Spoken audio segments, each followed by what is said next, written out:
Hello दोस्तों, स्वागत है आपका मेंस डे पे। कल मैंने आपसे फ्रीबीज के क्वेश्चन के लिए कंक्लूजन मांगा था। बहुत सारे कंक्लूजन मुझे कमेंट सेक्शन में दिखे और 3 प्रॉब्लम्स मुझे उन सभी कंक्लूजन्स में नजर आई जो मैं फटाफट से आपको बताना चाहता हूं। प्रॉब्लम नंबर 1, बहुत ज़्यादा लेंदी कंक्लूजन्स आप लिख रहे हैं। आप 4-5 लाइनों के कंक्लूजन्स, वो भी बहुत ही इलेबरेट करके लिख रहे हैं, तो उसको कर्टेल करना बहुत ज़्यादा ज़रूरी है। दूसरा, सेंटेंसेस जो है बहुत लॉन्ग सेंटेंसेस का इस्तेमाल हो रहा है, बहुत सारे कनेक्टिंग वर्ड्स एंड और इतना लंबा सेंटेंस कोई आपका पढ़ने नहीं वाला है। और दूसरा, आपका जो सेंटेंस है उसकी लेंथ डिसाइड करती है कि कितना इंटरेस्ट बना रहेगा उस पर्टिकुलर आंसर के अंदर। और तीसरा, पूरे ही क्वेश्चन को समराइज कर दिया है। जो पॉइंट हमें एक बॉडी में लिखने चाहिए थे वो आपने कंक्लूजन में लिख दिए हैं। तो कंक्लूजन छोटा होना चाहिए। जितने भी कंक्लूजन्स थे उसमें कुछ ना कुछ दिक्कत जरूर थी, लेकिन एक शिवम राय का कंक्लूजन मुझे थोड़ा सा बेहतर लगा बाकियों से, क्योंकि कम से कम इसमें एक शॉर्ट स्वीट क्रिस्प सेंटेंस के अंदर कंक्लूड किया गया है। तो शिवम राय बहुत अच्छे, और आगे भी जाते हुए कंक्लूजन्स को फॉरवर्ड लुकिंग रखना है। आप एंड में किसी रिकमेंडेशंस का भी इसके अंदर इंक्लूजन कर सकते हैं, चाहे वो सुप्रीम कोर्ट की तरफ से हो, कमीशंस की तरफ से हो, या किसी नोटेड पर्सनालिटी की तरफ से हो। आइए डिस्कस करते हैं GS3 मेंस का ये क्वेश्चन है, discuss the various reasons leading to land degradation in India. Do you think it is posing a major threat to India's food and environmental security. 2 parts है इस क्वेश्चन के। पहला part आपको पूछ रहा है कि लैंड डिग्रेडेशन के भारत में क्या कारण है, मेजर प्रमुख कारण। और दूसरा आपसे ये पूछ रहा है कि लैंड डिग्रेडेशन की वजह से 2 चीज़ों पे क्या इंपैक्ट पड़ता है, एक है फूड सिक्योरिटी, एक है एनवायरमेंट सिक्योरिटी। तो आइए इसको देखते हैं कैसे अप्रोच करना है। इस तरीके के क्वेश्चन जहाँ पे environment, ecology, science and technology, economy, ये जो सवाल है, यहाँ पे आप अगर किसी तरीके का डेटा देते हैं या किसी तरीके की डेफिनेशन देते हैं, दोनों तरीकों से आप इस आंसर को स्टार्ट कर सकते हैं। यहाँ पे हम क्या कहेंगे, यहाँ पे हम कहेंगे Indian council of agriculture research की स्टडी के मुताबिक 1/3 के आसपास जो भारत का एरिया है, दैट इज अराउंड 32%, वो किसी ना किसी स्टेज ऑफ लैंड डिग्रेडेशन से सफर कर रहा है, जिसकी वजह से एग्रीकल्चरल प्रोडक्टिविटी अफेक्ट होती है। अल्टीमेटली डिग्रेडेशन का मतलब यह है कि loss of fertility and nutrient capacity of the land due to natural causes से ऑलरेडी चल रहा होता है डिग्रेडेशन, लेकिन उसको एग्जैसरबेट कर देता है, यानी उसको इंक्रीज कर देती हैं ह्यूमन एंथ्रोपोजेटिकल एक्टिविटीज। तो ये जो चीज है, इसका इतना अच्छे से डिग्रेडेशन की डेफिनेशन भी दी गई है और आईकार की तरफ से रिपोर्ट की स्टडी भी दी गई। दोनों तरीकों से आप स्टार्ट कर सकते हो, कंबाइन करके हम यहाँ पे इंट्रोडक्शन लिखेंगे। अब क्या होगा कि हमें कैसे पता लगेगा कि ये जो सिक्योरिटी है इसके साथ क्या करना है, यानी ये जो फूड सिक्योरिटी और एनवायरमेंट सिक्योरिटी, दोनों सिक्योरिटीज, फूड सिक्योरिटी और एनवायरमेंट सिक्योरिटी, इससे पहले हमें कॉजेज बताने। देखो, इसरो की डेजर्टिफिकेशन और लैंड डिग्रेडेशन एटलस के मुताबिक ये जो सोर्सेज हैं, ये फैक्टर्स भारत के लिए एक साइन है लैंड डिग्रेडेशन का। लैंड डिग्रेडेशन का एक बहुत बड़ा ये कारण बन जाते हैं। यहां पे मैंने आपको सिर्फ पॉइंटर्स दिए, बट आप इसको एक्सपैंड करेंगे आंसर के अंदर, यानी कि एक एक लाइन, 2-2 लाइन लिखेंगे। रीजन क्या है इसका? रीजन ये है कि आपने डिस्कस करना है कि क्या फैक्टर्स होते हैं। तो सबसे पहले मैं आपके साथ यहां पे डिस्कस करूंगा rainfall and surface run of का फैक्टर। रेनफॉल और सरफेस रन ऑफ की वजह से 11% जो लैंड है वो डिग्रेड होता है। और अगर हम बात करें the causes, this is the major cause in the areas where there is excessive rainfall। तो हमारी कंट्री के अंदर नॉर्थ ईस्टर्न साइड जो है, या आपकी हिमालयन रेंजेस जो है, वहाँ पे एक्सेसिव रेनफॉल होती है, और एक्सेसिव रेनफॉल की वजह से लैंड की क्वालिटी डिग्रेड होती है, प्लस जो आपके केमिकल्स होते हैं उनकी लीचिंग हो जाती है। तो ऐसे जो हमने पढ़ा होगा जियोग्राफी में, लेटराइट सॉइल वो लीचिंग की वजह से बनती हैं। तो ये लीचिंग होने की वजह से वो सॉइल अपनी फर्टिलिटी लूज कर देता है। दूसरा, वेजिटेशन की डिग्रेडेशन या डिफॉरेस्टेशन की वजह से, ये नेक्स्ट कारण है। एक्चुअल में वाटर इरोजन कम्स नेक्स्ट। अगर हम परसेंटेज की बात करें तो आप प्रेफर करेंगे कि आप पहले लिखोगे रेनफॉल, फिर वाटर, फिर वेजिटेशन, फिर विंड, ठीक है। तो वाटर इरोजन से कैसे होता है भाई? वाटर इरोजन से तो ऐसा होता है कि जो आपकी बैड टोपोग्राफी है in the central India, in Rajasthan, in Madhya Pradesh, in some parts of Gujarat, वहाँ पे पानी की वजह से जो ऊपर वाली टॉप सॉइल की जो लेयर है वो हट जाती है, और they are formed rills and gullies and ultimately ravines. ये शब्द आप इस्तेमाल करेंगे क्योंकि हम चंबल का एरिया देखते हैं, जैसे सेंट्रल एमपी का है, तो वहां पे हम रेवाइंस देखते हैं, छोटी छोटी रिव्यूलेट्स बनी होती हैं, और उसका जो कॉज होता है, मींस उसका कॉज का मतलब ये कि टोपोग्राफी उसका एक बहुत बड़ा कारण है। फिर आता है विंड इरोजन, हवा की वजह से, और ये सबसे ज़्यादा होता है डेजर्ट एरियाज़ के अंदर, तो विंड इरोजन हमें यहाँ से मिलता है।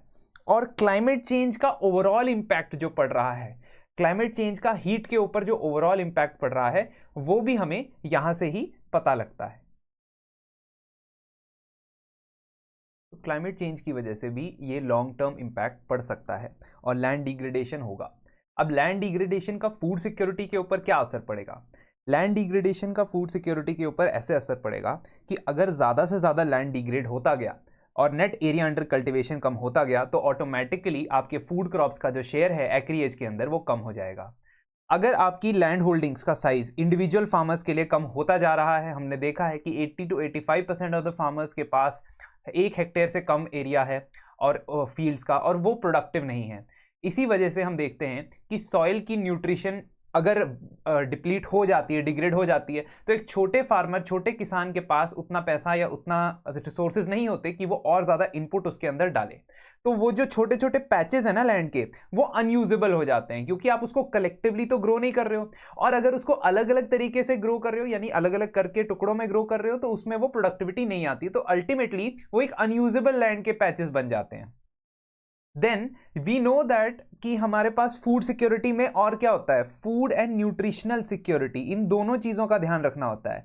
सिर्फ और सिर्फ आटा या चावल यानी पैडी और वीट, अगर ये ग्रो करने से फूड सिक्योरिटी हो जाती तो वो तो ठीक था, लेकिन न्यूट्रिशनल सिक्योरिटी तो नहीं अचीव हुई। हम अभी भी देख रहे हैं माल नरिशमेंट की प्रॉब्लम इंडिया के अंदर है, नेशनल फैमिली हेल्थ सर्वे के अंडर हमने इस चीज़ को देखा है। तो कहने का ये मतलब है कि आपकी प्रोटीन डेफिशिएंसी की वजह से प्रोटीन को रिच क्रॉप्स भी नहीं ग्रो हो पा रहे हैं।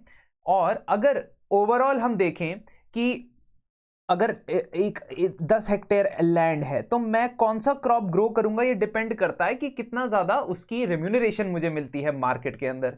अब मार्केट में पल्सेस वगैरह की जो रेम्यूनरेशन है वो काफ़ी कम है कुछ area, most of the areas of India में। कुछ एरियाज में अच्छी रेम्यूनरेशन मिल जाती है, लेकिन मोस्ट इंडिया के एरियाज में ये कम है। तो फार्मर क्या ग्रो करेगा, या तो राइस या वीट ग्रो करेगा, या कोई और कैश क्रॉप ग्रो करेगा, क्योंकि उसे तो पैसा कमाना है, इनकम चाहिए उसको अपने खाने में, फार्मिंग में से। तो ये चीज़ फिर हमारे लिए फूड सिक्योरिटी में एक और दिक्कत हो जाएगी। और ओवरऑल रिड्यूस साइज की वजह से या रिड्यूस्ड कल्टिवेबिलिटी की वजह से हमारी जो अलग अलग तरीके की हम फोरेज क्रॉप्स को इंप्रूव करना चाहते हैं, उस फोरेज क्रॉप्स के थ्रू हम फूड प्रोसेसिंग सेक्टर को इंप्रूव करना चाहते हैं, क्योंकि हम लाइफ स्टॉक की क्वालिटी इंप्रूव करेंगे अगर बेहतर चारा, फूड, फॉडर मिलेगा। और अगर ऐसा नहीं होगा, जो क्योंकि लैंड डिग्रेड हो रही है, अब अगर लैंड डिग्रेड हो गई, फोरेज क्रॉप्स इंक्रीज नहीं हुए, लाइफ स्टॉक बेटर नहीं हुआ, फूड प्रोसेसिंग सेक्टर नहीं ग्रो किया, तो फिर अल्टीमेटली क्या होगा, अल्टीमेटली फूड सिक्योरिटी पे ही तो बात आ जाएगी। तो कहने का मतलब है कि किसी भी तरीके से आप देखें, फूड सिक्योरिटी बहुत ज़्यादा डिपेंड करती है लैंड डिग्रेडेशन को रोकने पे। और अगर हम बात करें एनवायरनमेंट या पर्यावरण की, तो पर्यावरण के अंदर हम क्या देखते हैं, पर्यावरण के अंदर देखते हैं कि जो ये लीचिंग वाली बात मैंने आपको बताई थी, हार्मफुल केमिकल्स की जो बात है, रन ऑफ की वजह से, वाटर सरफेस रन ऑफ की वजह से या रेनफॉल की वजह से, वो लीचिंग जो है वो वाटर टेबल के तक पहुंच जाती है केमिकल्स के साथ, और ग्राउंड वाटर वहां पोल्यूट हो जाता है। फिर जब टॉप सॉइल का कवर रन ऑफ हो जाता है, फॉरेस्ट और वेजिटेशन जो है वो नहीं ग्रो कर पाएगी। जब फॉरेस्ट और वेजिटेशन नहीं ग्रो कर पाएगी तो हमारा फॉरेस्ट कवर नहीं ग्रो कर पाएगा, और फॉरेस्ट कवर ना होने की वजह से वही साइकिल रिपीट होती जाएगी। क्यों? क्योंकि जब हमारे पास फॉरेस्ट कवर नहीं होगा तो फिर टॉप सॉइल दोबारा रिमूव होनी बहुत आसान है, क्योंकि वो जड़ों से पकड़ के रखता है सॉइल को। फॉरेस्ट इसलिए इंपॉर्टेंट भी हैं क्योंकि ग्रीन हाउस गैसेस को वो वैक्यूम करते हैं, एक तरह से कार्बन सिंक की तरह काम करते हैं। तो अगर डिग्रेडेशन होता है और फॉरेस्ट का लॉस होता है, तो अल्टीमेटली ग्रीन हाउस गैसेस भी इंप्रूव होगी, और ये विशियस साइकिल जो है वो इंक्रीज होता जाएगा, क्योंकि जैसे जैसे ग्रीन हाउस गैसेस इंक्रीज होंगी वो और ज़्यादा हीटअप करेंगी पृथ्वी को, और इसके साथ और ज़्यादा लैंड जो है वो डिग्रेड होता जाएगा। Also mass wasting due to increased precipitation से लैंडस्लाइड्स वगैरह की प्रॉब्लम भी हो सकती है। देखो, अगर कोई सॉइल है अच्छी क्वालिटी की है, अच्छी वेजिटेशन की है, तो वहां पे लैंडस्लाइड्स कम देखी जाती हैं। या अदरवाइज अगर मैं स्लोप्स की भी बात करूं तो स्टेबल स्लोप्स के ऊपर तो बिल्कुल नहीं देखी जाएंगी। बट अगर सॉइल की क्वालिटी पुअर है, अपर टॉप सॉइल लूज है, तो फिर लैंडस्लाइड से बहुत ज़्यादा प्रॉब्लम हो जाएगी। कई बार लैंडस्लाइड्स की वजह से जो है फ्लडिंग भी हो जाती है, बिकॉज वो रिवर का कोर्स जो है वो रोक देते हैं। तो ये एक मल्टी स्टेज प्रॉब्लम है जो एनवायरनमेंट को मिलेगी। एंड अल्टीमेटली बायोडाइवर्सिटी का लॉस होना, डेजर्टिफिकेशन, ये हमारे सामने आएंगी, चैलेंजेस आ रहे हैं। इनफैक्ट एग्जाम्पल दे सकते हो आप, ग्रेट इंडियन बस्टर्ड, ठीक है, इस तरीके की स्पीशीज की आप एग्जाम्पल दे सकते हो जो लैंड डिग्रेडेशन की वजह से अब काफ़ी हद तक बहुत सारे एरियाज में क्रिटिकली एंडेंजर्ड हैं। तो इसीलिए अल्टीमेटली आपको क्या करना चाहिए, आपने दोनों एस्पेक्ट बता दिए, फूड सिक्योरिटी का भी एस्पेक्ट बता दिया, एनवायरनमेंट सिक्योरिटी का भी एस्पेक्ट बता दिया। अल्टीमेटली आपको sustainable practices of organic farming, नई पॉलिसीज जहां पे हम मिलेट्स जैसे वाटर इंटेंसिव क्रॉप्स को ग्रो करते हैं, कंपनसेटरी एफॉरेस्टेशन फंड की हम बात कर सकते हैं जिससे एफॉरेस्टेशन दोबारा की जाए। तो ये सारी चीज़ें हैं जो दोस्तों वो आपको अडॉप्ट करके आप एक तरह से लैंड डिग्रेडेशन को रिवर्स कर सकते हो। तो आप इसके अंदर ये पॉइंट्स लिख सकते हो कि ये मेजर थ्रेट कैसे है। हाँ, अगर आप चाहो एडिशनली स्पेशली 250 वर्ड्स के आंसर के अंदर, तो आप इंडिया के जो मेजर्स लिए गए हैं या इंडिया ने जो कमिटमेंट्स दिया है यूएनसीसीडी में, United Nations convention on combating desertification, तो उसमें आप कह सकते हो कि इंडिया ने प्लेज किया है कि हम लैंड डिग्रेडेशन न्यूट्रलिटी अचीव करेंगे। क्या करेंगे? LDN, land degradation neutrality. Additional information है दोस्तों, ये आप जरूर ऐड करें अपने आंसर्स में।